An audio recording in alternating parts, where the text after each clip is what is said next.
오늘 말씀을 통해서 마음이 청결한 자가 하나님을 볼 것이다 라고 이야기하고 있습니다. 하나님을 볼 수 있는 사람이 누구인가에 대해서 이야기하고 있는 것이죠. 그런데 이 말씀을 읽다 보면은 과연 인간이 하나님을 볼 수 있는가라는 생각이 들곤 합니다. 특별히 구약 성경에서는 하나님을 본 사람은 죽는다라고 이야기했죠. 모세가 이 시내산에 올라가서 십계명을 받을 때에 하나님께서는 이스라엘 백성들이 가까이 오지 못하도록 했습니다. 가까이 오면 그들이 죽을 수 있기 때문입니다. 그리고 모세가 하나님을 보긴 했지만 하나님께서 손으로 그의 눈을 가리시고 또 모세는 하나님을 온전히 바라보지는 못했습니다. 분명한 것은 구약 시대에 구약 성경에는 하나님을 보면 사람은 죽는다라고 하는 것이죠. 거룩한 존재 앞에 죄가 있는 인간이 다가갈 수가 없는 것입니다. 그런데 놀랍게도 오늘 본문에서는 예수님께서 하나님을 볼 수 있다라고 이야기하고 있는 것이죠. 어떤 사람입니까? 바로 마음이 청결한 자. 오늘 이 청결한이라고 쓰여진 이 헬라어 카타로스는요, 깨끗하다, 순수하다라는 의미를 가지고 있습니다. 정말 얼룩진 옷이 아니라 깨끗한 옷을 이 카타로스라고 하고요. 이제 우유나 이런 것이 섞이지 않는 그 음료 같은 것들, 깨끗한 음료를 이제 카타로스라고 합니다. 즉, 이 불순물이 섞여져 있지 않은 상태를 이제 청결하다라고 이야기하는 것이죠. 그래서 이제 심리학이나 상담학에서도요, 이 카타르시스라는 용어를 씁니다. 우리 마음의 정서에 쌓여 있던 이 중압감이나 이 상처가 영화나 예배나 혹은 말로 형용할 수 없는 것들을 경험하게 될 때 거기서부터 이렇게 자유해지면서 때로는 눈물을 흘리기도 하고, 그때 우리의 마음이 이렇게 깨끗해지는 것이죠. 정서적으로 깨끗해짐을 경험할 때 그거를 이제 카타르시스다라고 하는데, 카타로스 이 청결의 이 어원이기도 하죠. 그러한 상태라는 것입니다. 그러한 상태가 하나님을 볼 수 있다라고 합니다. 그렇다라고 하면 이 말씀을 이렇게 읽다 보면 내가 마음을 수련하고 절제해서 그런 삶을 살 때 하나님을 볼 수 있는 것인가라고 생각할 수 있습니다. 특별히 구약 성경을 읽다 보면요, 레위기 같은 경우에 정결 예식에 대해서 잘 기록이 되어 있죠. 제사법과 함께 하나님을 어떻게 제사하는가, 나아갈 수 있는 이 제사법과 함께 하나님의 구별된 이 성민이 하나님과 함께 교제하기 위한 이 정결 예식이 레위기에 잘 기록이 되어 있습니다. 무엇을 먹지 말지, 어떤 것을 가까이 할지 말지, 이런 것들이 자세히 기록이 되어 있죠.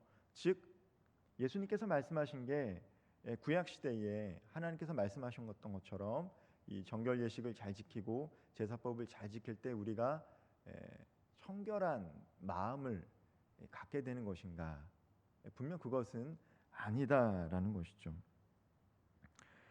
만약에 그렇다라면 예수님이 오실 필요가 없었다라는 거예요. 이스라엘 백성들이 대속죄일에 대제사장이 피를 뿌리면서 죄사함을 선포했는데 그것은 1년마다 계속해서 반복됐다라는 것이죠. 그리고 그런 예식을 펼쳤던 대제사장조차도 스스로를 거룩하게 할 능력이 없던 존재입니다. 즉 구약과 이 제사법에 의해서는요, 결코 온전한 정결함을 누릴 수는 없어요. 그럼에도 불구하고 성경을 읽다 보면요, 예수님 시대에도 이 장로들의 유전이다라고 해요. 장로들의 전통인 것이죠. 어떤 전통이 있었습니까? 이 성경책에만 기록된 거 말고도 그들이 이 거룩한 습관을 지켰다라는 것이죠. 그 중에 하나가 뭐냐면 식사를 할 때는 항상 손을 씻어서 씻고 나서 식사를 했다라는 거예요. 예수님께서 이 가나안 혼인 잔치를 갔을 때도 이제 돌 항아리가 있지 않았습니까? 물이 가득 담겨 있는데 그 돌 항아리는 어떤 거였습니까? 식사를 하기 전에 사람들이 손을 씻었던 그런 물인 것이죠. 근데 그 물을 예수님께서 포도주로 변화시키셨어요. 예수님과 그의 제자들이 너무 배가 고프니까 이 손을 씻지 않고 식사를 할 때가 있었습니다. 그러자 이 바리새인들과 또 예수님을 대적했던 사람들이 왜 당신들은 깨끗하지 않은 상태에서 식사를 하는가? 이러한 이 신학적인 논쟁도 있었어요. 그때 예수님께서 말씀하신 게 있죠. 사람이 입으로 들어가는 것이 문제가 아니다라는 거예요. 무엇을 먹든 그것은 문제가 되지 않고 사람이 마음 가운데 무슨 생각을 품는가, 그것이 더 중요하다라고 예수님께서 친히 말씀해 주셨습니다. 즉 행위로는요 결코 우리가 구원을 받을 수가 없고 행위로는 인간이 결코 깨끗해질 수가 없다라는 것들을 예수님은 계속해서 강조하고 계세요. 행위로는 구원 받을 수 없고 행위로는 인간은 결코 정결한 삶을 살 수 없다라는 것이죠. 마태복음 5장 28절 말씀 같이 한번 읽어보도록 하겠습니다. 나는 너희에게 이르노니 음욕을 품고 여자를 보는 자마다 마음에 이미 간음하였느니라. 예수님께서 유대인들의 기준은 무엇입니까? 예수님과 함께 동시대를 살아갔던 이 바리새인들과 이 서기관들의 기준은 내가 정말 육체적으로 간음을 하지 않으면 내 아내가 아닌 다른 여자와 육체적인 관계를 맺지 않으면 간음한 게 아니야. 나는 그런 행동을 하지 않았기 때문에 나는 정결한 사람이야 라고 생각했고 실제로 그렇게들 생각하고 살았어요. 근데 예수님의 기준은 무엇입니까? 이미 마음으로 생각으로 음욕을 품으면 실제로 행하지 않았지만 간음했다라는 것이죠.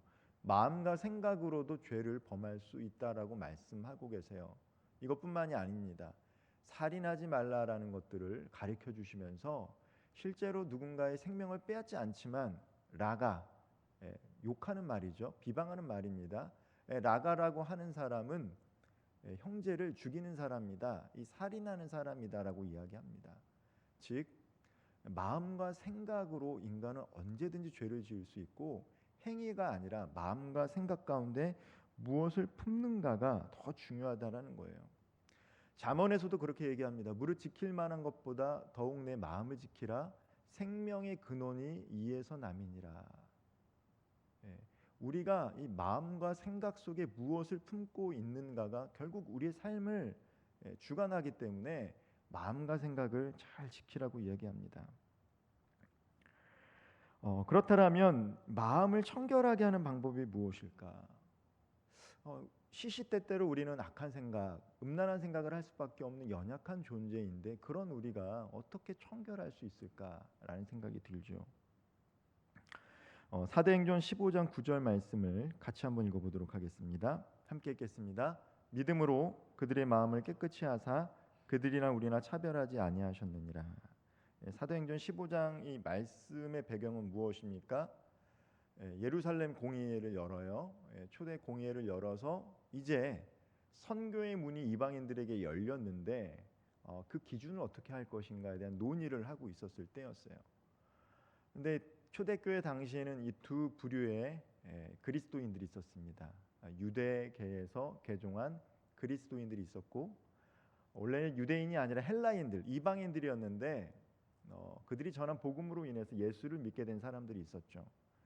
초대교회는요 대부분의 예루살렘 교회 성도들은 유대계 출신의 그리스도인들이었기 때문에 예수를 믿었음에도 불구하고 여전히 율법을 지켰어요.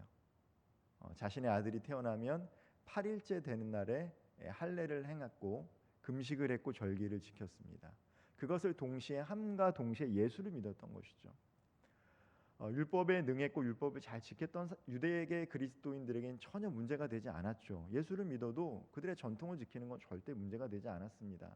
그런데 문제는 무엇입니까? 이제 하나님께서 이방인에게 선교의 문을 열고 그들을 주님 품으로 돌아오게 하는데 과연 그들을 받아들일 것인가 받아들이지 않을 것인가 그 기로에 섰을 때 어떻게 이야기합니까? 믿음으로 그들의 마음을 깨끗하게 하사 그들이나 이방인 그리스도인들이나 유대계 그리스도인들이나 차별하지 않았다라고 사도들이 이야기하고 있는 거예요. 즉 깨끗하게 하는 것은 절기를 지키거나 무엇을 먹고 마시는가가 아니라 하나님께서 마음을 만져주시면, 성령께서 마음을 만져주시면 정결하게 된다라는 것입니다. 즉 예수를 믿는 게 정결하게 된 것이죠. 성령께서 만져주셔야지만 예수를 그리스도라고 고백할 수가 있기 때문에 예수를 믿는다라는 것은 곧 정결해진다라는 것을 의미합니다. 즉 우리의 의지와 노력으로는 계속해서 정결한 삶을 살 수 있는 것이 아니라 하나님께서 우리의 마음과 생각을 만져주실 때 우리는 비로소 정결해질 수 있다라는 것입니다. 그러므로 마음이 청결한 자는 어떤 사람입니까? 먼저는 예수님께서 나의 죄를 씻어 주셨다라는 것을 믿는 사람이에요. 즉 마음이 청결한 사람들은 이 자리에서 함께 예배드리는 저와 우리 모든 성도님들이 마음이 청결한 자다라는 겁니다. 왜냐하면 예수를 믿기 때문이에요. 하나님께서 그 마음을 만져주셔서 예수를 영접할 수 있는 마음을 만져주셨기 때문에 우리가 마음이 청결합니다. 그런데 거기에만 그쳐서는 안 됩니다. 믿는 것으로 그치는 게 아니라 더 나아가 하나님을 사랑해야 돼요.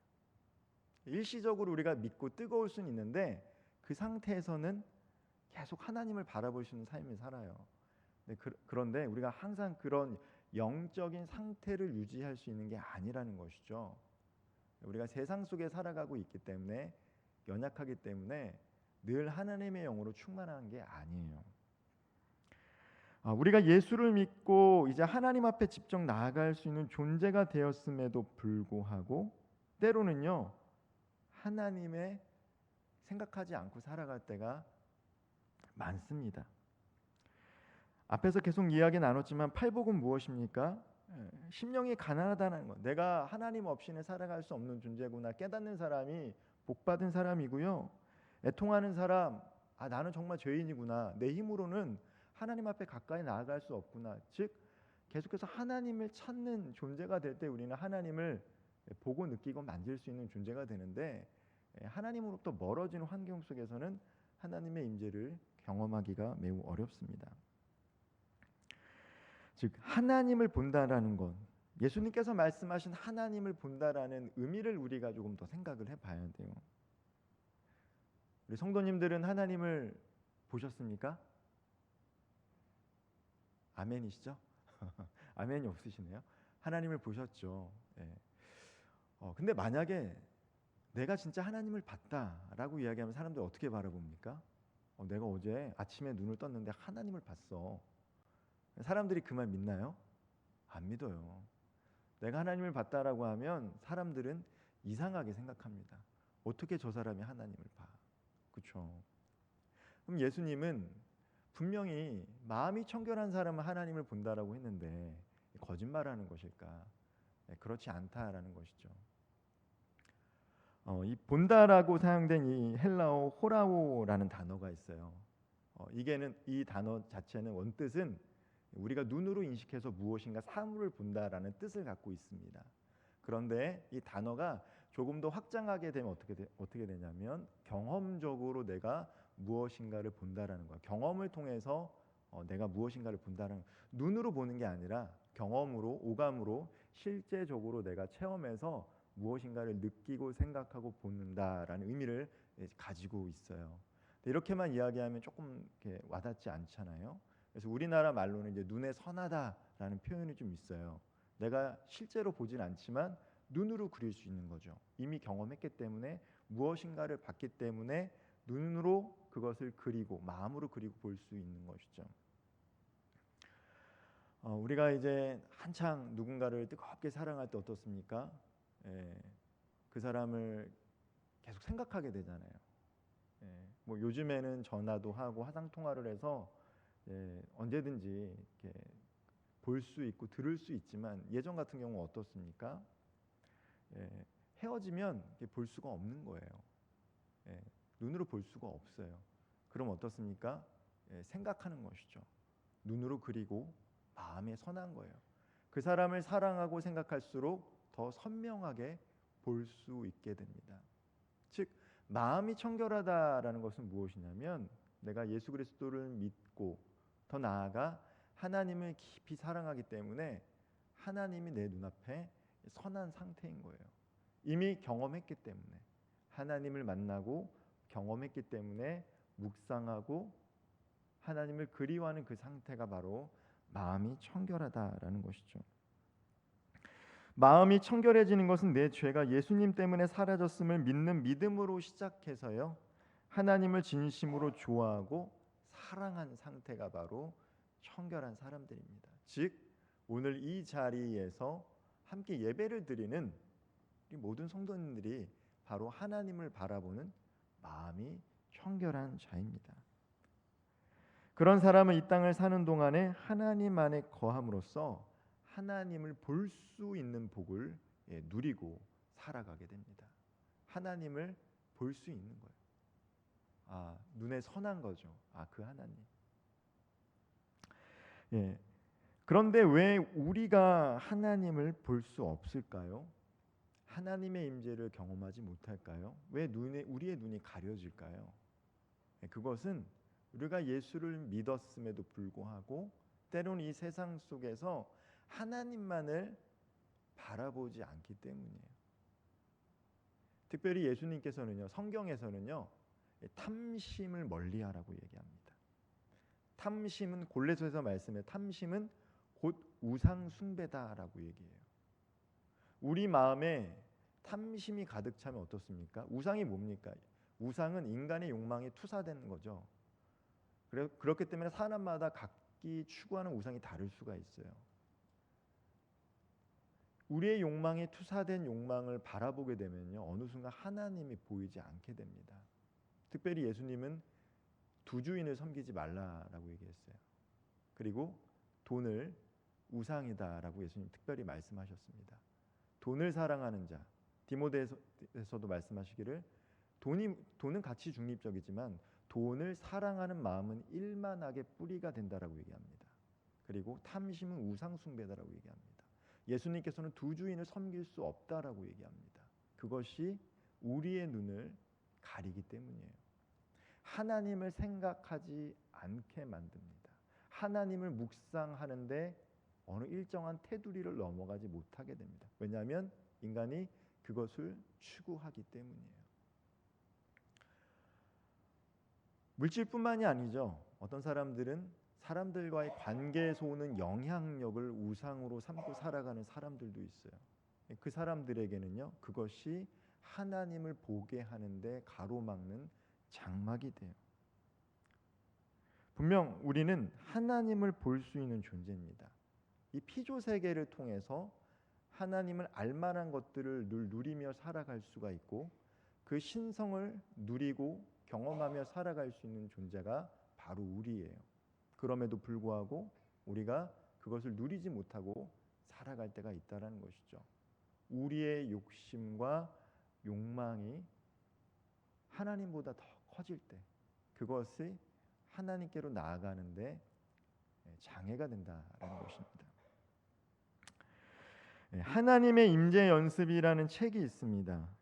로렌스 형제라고, 아마 책을 읽어보지 않았지만 300년 동안 많은 사람들에 의해서 읽혀졌기 때문에 정말 짧은 작은 소책자죠. 그럼에도 불구하고 읽지는 않았지만 그 어떤 내용인지는 다 아실 거예요. 이 로렌스 형제의 본명은 니콜라 에르망이라는 사람인데요, 18살에 하나님을 체험합니다. 하나님을 만나는 거죠. 하나님의 놀라운 섭리를 경험하게 돼서 이 사람이 38살이라는 매우 늦은 나이에 수도원으로 들어가게 됩니다. 근데 그가 배운 것도 많이 없고 그렇게 집안이 넉넉한 사람이 아니었기 때문에 그가 했던 일은 이제 부엌 일과 신발을 고치는 정말 보잘것없는 일이었어요. 접시 닦고 주방 일 하는 거죠.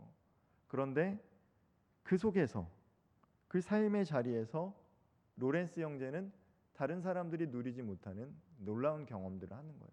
하나님과 동행하는 삶을 살고요, 하나님을 바라보고요, 하나님과 대화하고요, 하나님의 임재를 경험하게 됩니다. 그래서 하나님을 바라본 사람, 하나님의 임재를 경험한 그 로렌스 형제와 대화를 하면 같은 수도원에 있던 수도사들조차도 감화가 되는 거예요. 자, 하나님을 바라보는 사람들의 특징은 뭐냐면 하나님의 임재를 경험했기 때문에 그와 함께 생활할 때 주변 사람들이 감화 감동을 받아요. 함께 밥을 먹고 함께 일을 하고 함께 생활하는 정말 평범한 일상 속에서 하나님의 임재를, 마음이 청결해서 하나님을 믿고 사랑해서 하나님의 임재를 경험했기 때문에 그 사람의 삶을 통해서 다른 사람들 또한 하나님을 묵상하게 되고 하나님을 바라보게 됩니다. 나중에는 어떻게 됩니까? 대수도원장까지도 로렌스 형제를 찾아오게 돼요. 이 사람을 만나고 싶어서. 비록 배운 것이 없고 가난하고 부엌에서 평생 부엌 일을 했던 사람이지만 그가 하나님을 받고 하나님의 임재를 경험했고 신성의 능력이 있었기 때문에 사람들이 찾아오게 되고, 나중에 그가 나눴던 대화와 기록들을 모아서 하나님의 임재 연습이라는 책이 나오게 됩니다.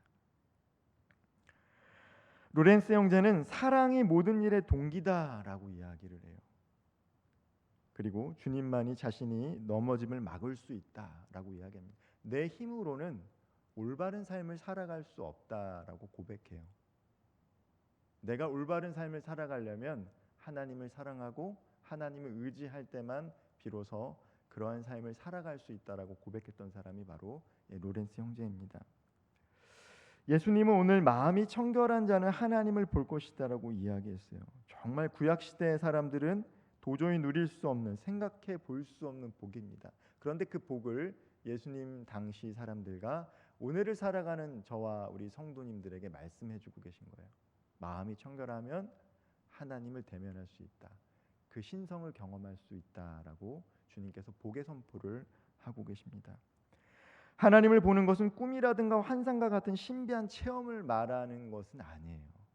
내가 하나님을 본다는 것은 신비한 체험과 꿈, 물론 그것을 경험한 사람들도 있지만 예수님께서 말씀하셨던 팔복은 그러한 것들을 의미하지는 않습니다. 우리가 하나님을 볼 수 없게 될 때는 우리 안에 탐심이 가득할 때입니다. 성경은 탐심을 우상숭배라고 얘기하고요. 예수님께서도 마음의 두 주인을 품지 말라라고 말씀해요. 하나님을 사랑한다고 하지만 세상을 사랑할 때, 세상의 가치를 우위에 두고 살아갈 때 자연스럽게 우리는요, 하나님을 추구하지 않게 됩니다. 하나님으로부터 멀어져요. 간혹 우리는 착각을 할 때가 있어요. 근데 점검해야 될 것은 바로 우리의 마음입니다. 마음. 우리의 생각과 우리의 마음. 나는 정말 하나님을 그렇게 사랑하는가? 하나님께 나아가고자 하는가? 그 마음이 없기 때문에 하나님으로부터 멀어지는데 우리는 그 원인을 다른 곳으로 돌릴 때가 많아요. 하나님께 나아가지 못하는 이유를 다른 사람, 환경에 둘 때가 많습니다. 그런데 그렇지 않다라는 거예요. 우리 마음이에요, 우리 마음. 우리 마음이 문제인 거죠.